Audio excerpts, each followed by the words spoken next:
And there was a tender.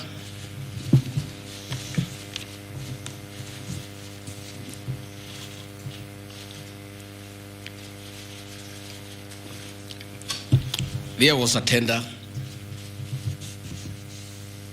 funded by Global Fund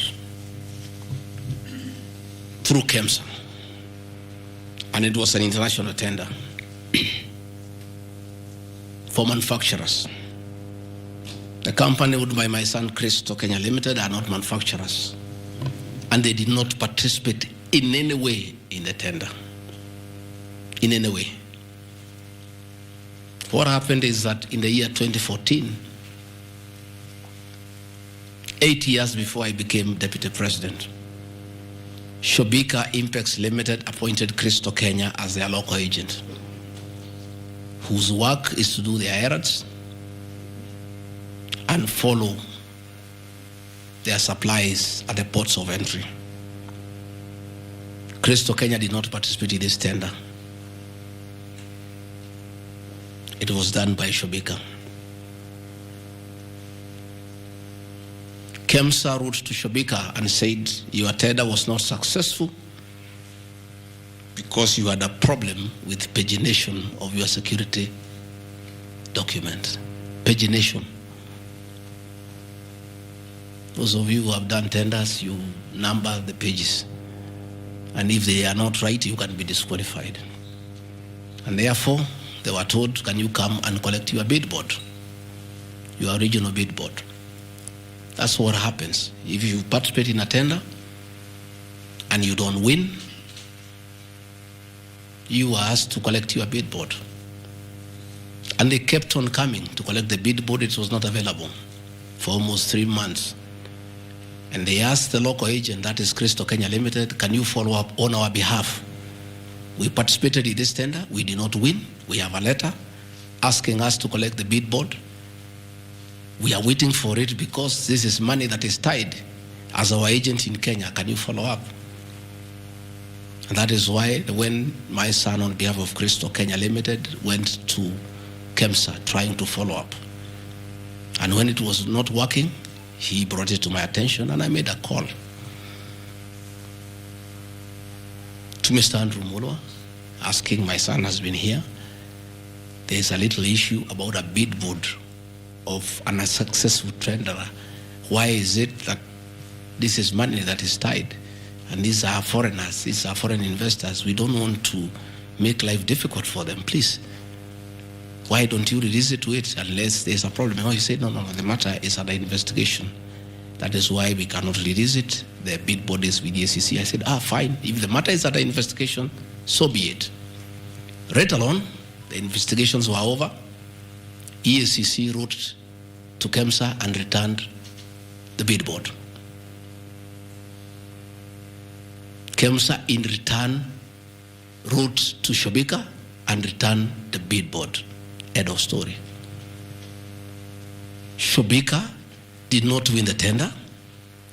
They were not awarded the contract to supply the nets. No nets were supplied by Shobika. No public funds were lost. And we are told by Deputy President asking why a bid board to a tenderer who has failed to win cannot be returned. He endangered the lives of the people of Kenya.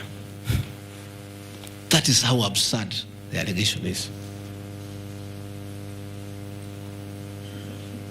There is no evidence that the company with my son participated in the tender. They did not participate.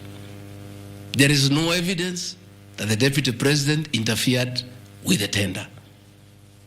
The only crime is that urging so that we don't frustrate foreign investors. If they were not successful, why are you keeping their tender security? You need to give it to them. And it was a lot of money. I think it was 500 million or something like that. So I want to say this is a very ridiculous, and I take great exception to the headline by the Star. Please, we'll give you the documents. Tell us, where was the deputy president involved in a tender? This is a tender that never was. And for the record, to show that this tender had no problem, after the investigations, during the investigations, the CEO, Terry Ramathani, was suspended to allow investigations as it should be. And Mulwa became the CEO. Mulwa was not there during the tendering. He came after the tender had been annulled. And now he was dealing with the aftermath of the annulment of the tender, that is returning the bid boards, sending document to ACC. After investigations by ACC and the Senate were concluded, Terry Ramathani was appointed by President William Ruto as the Deputy High Commissioner to India.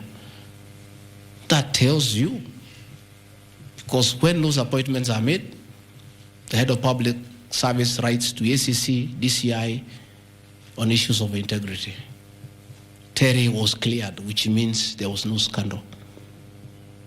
And again, and most important, no public funds were lost, no nets were supplied. Therefore, this is another fishing expedition to just justify the 5.2 billion. I think that is why they were putting the 3.7 billion to make the maths to add up. You know, when you want to talk big figures, you must look for 3.7, 600 and all that. Even all these things I've read here, if you take your phones, we are nowhere even, we have not reached 2 billion.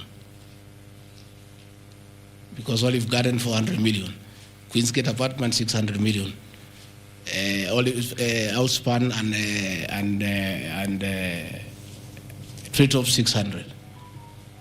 So these are just figures that were being put to the people of Kenya so that they can see us into bad light. Unnecessary and expensive renovation at the official residence in Karen and Mombasa. How Mutusen knew is unnecessary, I don't know. He has never been here. You guys were here before. When President William Ruto was deputy president, he was denied funds for 5 years. This place was in very high state of disrepair. It took me 7 months to move in. The roofs were leaking, the toilets were blocked, the septic tanks was broken down, the borehole was broken. There was nothing. Parliament, in its own wisdom, allocated funds for the renovation of this residence. As a deputy president, I have nothing to do with public